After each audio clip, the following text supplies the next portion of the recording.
PCB की selection committee ने decide किया कि हारिस रऊफ को साउथ अफ्रीका के अगेंस्ट जो T20 इंटरनेशनल सीरीज है ना, ओडीआई सीरीज है, उसमें रेस्ट देते हैं। मतलब हारिस रऊफ ने यार आपके सामने ही है, इतनी मेहनत की है, इतने मैचेस जो हैं वो टीम्स को जितवाए हैं, दूसरी टीम्स को, पाकिस्तान की बात नहीं कर रहा। स्पेशली आपने एशिया कप का जो फाइनल देखा है उसमें हारिस रऊफ को तो ड्रॉप होना बनता है। हारिस रऊफ कौन सी इतनी बड़ी बला है कि अब्बास आफरीदी, वसीम जूनियर, नसीम शाह, इन सबको आप साइडलाइंस पे बिठाएं, क्योंकि हारिस रऊफ ने खेलना है, जो कि यहाँ बेसिक ऑफ द क्रिकेट को नहीं प्रेफर करता भाई, प्रोसेस को तो वो भी चीट करता है। हारिस रऊफ के हवाले से खबर है कि उनको इस सीरीज में रेस्ट देने का फैसला किया गया है और उनसे कहा गया कि आप मियां डोमेस्टिक क्रिकेट खेलें, जरा रेड बॉल क्रिकेट खेलें और अपनी लाइन लेंथ और अपनी जो स्विंग है उसके ऊपर जो आप मजीद कंट्रोल हासिल करें, ताकि डोमेस्टिक क्रिकेट खेलेंगे तो ये सब कुछ होगा। अब्बास आफरीदी की मेरे हिसाब से वापसी होने जा रही है। अब एक और बड़ा सवाल कि भाई आप कहेंगे बाबर भाई आपने ये तो बताया ही नहीं कि मोहम्मद हारिस का क्या बनेगा। क्या हारिस रऊफ साहब को साउथ अफ्रीका के खिलाफ जो T20 आई सीरीज होनी है, साउथ अफ्रीका टेस्ट तो खेलेगा, बाकी में वनडे T20 भी है, और फिर अगले महीने से पाकिस्तान, अफगानिस्तान और श्रीलंका की ट्राई नेशन सीरीज है T20। हारिस रऊफ साहब का क्या करना है अब ठीक है, उनको जो भी किसी ने बोला या जो उन्होंने अपनी मर्जी से किया, वो सारी जो जहाज उड़ाए गिराए सारा कुछ वो, लेकिन at the end of the day वाह वाह बल्ले बल्ले तब होगी जब आप बॉलिंग या बैटिंग से बल्ले बल्ले करेंगे, जो आपका बुनियादी काम है। जो कि दो टीमों के स्पीड गन जो है, बड़े फास्ट बॉलर हैं, उनकी तो इतनी पिटाई नहीं होती जितनी हारिस रऊफ की होती है।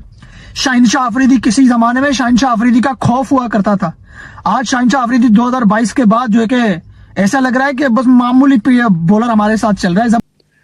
अगर आपका बुनियादी जो काम है वो ठीक है तो फिर वही याद रहेगा, वही इस चीज की जमानत रहेगी कि लोग आपकी वाह वाह भी करें और आप टीम में भी रहें और किसी को कोई जरूरत ना होगी बोले कि हाँ जी ये बंदा क्या कर रहा है टीम में। वो तभी होगा जब परफॉर्मेंस अच्छी होगी, तो वो तो काम हुआ नहीं। जिस पे तवक्को कम थी वो फहीम अशरफ, उसने जान छुड़वा दी इनकी या बाकियों की भी, अभिषेक शर्मा से। वो कौन सा लास्ट फर्स्ट क्लास मैच कब खेला था हारिस रऊफ ने, कोई जाके कभी सर्च तो करे। हारिस रऊफ को प्रॉब्लम यह है कि हारिस रऊफ के ऊपर बात होती है जी यहां हरवा दिया वहां हरवा दिया। मसला यह है कि हरवाते तो वो हर जगह है, एमसीजी उन्होंने हरवाया, फिर उसके बाद क्या कहते उधर उन्होंने लदवाया हमें, क्या कहते अपना डेलिस के अंदर, फिर यहाँ लदवाया, बायलेटरल में भी वो ऑन एंड ऑफ लदवाता रहता है।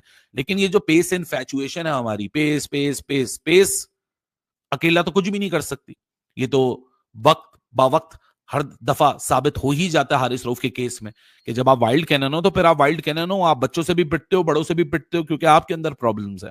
दोस्तों हमने पाकिस्तान क्रिकेट टीम की बैटिंग के ऊपर भी बहुत सारी बातें कर ली, कप्तान के ऊपर भी बहुत सारी बातें कर ली, लेकिन ये जो हमारे तीन बड़े स्पीड गन हैं, नसीम शाह, हारिस रऊफ, शाहिनशाह अफरीदी, जिन्होंने हमेशा नाक कटवाई है, जो हमने देखा है हमेशा छोटी टीमों के सामने भी ये पिल जाते हैं, छोटे टीमों के जो बैट्समैन है वो भी इनको धो देते हैं।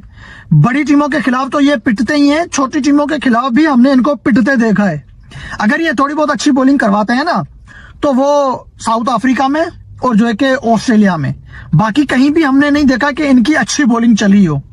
दुबई में, पाकिस्तान में, इंडिया में, हर कंडीशन में इनको मार पड़ी है, हर कंडीशन में जो है कि इनकी पिटाई और इनकी ठुकाई हुई है। पाकिस्तान क्रिकेट बोर्ड क्या करता है, इधर उधर मुंह मार रहा होता है, कभी ऑस्ट्रेलिया के फॉर्मर क्रिकेटर को कोच बना दिया, कभी इंग्लैंड के, कभी साउथ अफ्रीका के, कभी किसी को ये कोच बना देते हैं, किसी को भी ये जो है कि अपना टॉप बना देते हैं। यार हमारे यहाँ स्विंग का सुल्तान बैठा हुआ है वसीम अकरम, ये उसकी तरफ नहीं जाते। मैन ऑफ द मैच वही थे, तिलक वर्मा तो वो जिसे कहते हैं ना सामने सामने, असल मैन ऑफ द मैच वो हारिस रऊफ ही थे। इस पर मुझे ना वो इंडिया के एक फैन का कमेंट याद आ गया, ही सेड कि फारूक भाई यार आप ना, हम आपको बहुत प्यार करते हैं, इज्जत करते हैं, लेकिन इसका मतलब ये नहीं है कि आप हमारे मेन प्लेयर को जलील करना शुरू कर देंगे और हम चुप बैठे रहेंगे। और मेन प्लेयर कौन? हारिस रऊफ। ही सेड कि यार मैचेस जितवाता है भाई, हमें क्या हो गया, आपको क्या तकलीफ है। 2022 का वर्ल्ड T20 उठाकर देख लें, 2025 का एशिया कप उठाकर देख लें, 3.4 ओवर्स में 50 रन, कोई विकेट नहीं, क्लूलेस बॉलिंग थी वो। उस एक बॉलिंग फिगर्स ने पूरा मैच इधर से उधर कर दिया। को ड्रॉप नहीं करेंगे ना, इनके दिमाग जमीन पे आने नहीं है, क्योंकि दिमाग ऐसे ऊपर चढ़े हुए हैं कि जैसे बहुत बड़ा कोई इन्होंने आसमान लाके तोड़ दिया। 2019 में फर्स्ट क्लास का डेब्यू हुआ था हारिस रऊफ का, he was picked up from the streets and brought into the Pakistani cricket folds by Lahore Qalandars. 2019 ने किस्मत में मौका दिया कि फर्स्ट क्लास का डेब्यू किया। 2020 के अंदर ये इंटरनेशनल खेल गए। लोग सारी जिंदगी मेहनत करते हैं, उनको मौका नहीं मिलते। इसको तो प्लेट में रख के मौका मिला। लास्ट जनवरी में जबरदस्ती डिपार्टमेंटल क्रिकेट का इन्होंने फर्स्ट क्लास गेम खेला था और उसके बाद कोई फर्स्ट क्लास क्रिकेट नहीं है, उससे पीछे कोई फर्स्ट क्लास क्रिकेट नहीं है। तो बेहतर है कि इनको इस वक्त ड्रॉप करना चाहिए। ये पूरा कायदे आजम ट्रॉफी को खेलनी चाहिए, ये पूरा यहाँ फोकस करें। नसीम शाह भी तो अपनी फिटनेस में स्ट्रगल कर रहा था, सर झुका के काम कर रहा है ना। सीपीएल में परफॉर्मेंसेस बेटर हुई, यहाँ के कल वो तो यही सोचेगा यार ये देखे मतलब किसी गन्ने को कीड़ा पड़ गया है ना, तो इस कीड़े को हटा दो, गन्ना सेफ रहेगा। किसी फल को कीड़ा लग रहा है तो उस कीड़े को वो मारेंगे, फल को नुकसान नहीं देंगे। तो पाकिस्तान क्रिकेट टीम में एक फल थी और उसमें कीड़ा ये लग रहा था कि ये एटीट्यूड वाले खिलाड़ी क्या कर रहे हैं, कोच की इंसल्ट कर रहे हैं, कोच से बदतमीजी कर रहे हैं। कोई बाहर का फॉर्मर कोच आएगा, बाहर का कोई कोच आएगा, उसके साथ ये बदतमीजी करेंगे तो मुल्क की इज्जत खराब होगी। तो वकार यूनुस के पास पावर था, उन्होंने तुम्हें टीम से बाहर कर दिया, फिर तुम लोगों ने सारे बॉलर्स एक तरफ, हारिस रऊफ एक तरफ। हारिस रऊफ की 9 की इकोनॉमी है एशिया कप में, ठीक है, 5 मैचेस में 9 विकेटें ली हैं। 2025 में 23 विकेटें हैं, 15 मैचेस में इकोनॉमी 9.10 की है। तो दो वर्ल्ड T20 2024 वो हारिस रऊफ का अच्छा गया था, उसमें अंडर 7 इकोनॉमी थी, मुझे याद है हारिस रऊफ की, और कोई 7 विकेट्स थी हारिस रऊफ की। लेकिन वहां पर जो हाईएस्ट नंबर ऑफ विकेट्स थी वो 17 थी फजल हक फारूकी की, if I remember right. Arshdeep was one of the leading wicket takers, Bumrah was there as well. तो जब आप दुनिया की क्रिकेट के हिसाब से देखें ना, तो आपको हारिस रऊफ बहुत पीछे नजर आते हैं। और हारिस रऊफ का प्रॉब्लम क्या है, ना अपने रनअप पे काम किया। हारिस रऊफ अभी भी ना वो टेनिस मेंटालिटी के साथ आता है। तो अपने आप को दुरुस्त करो।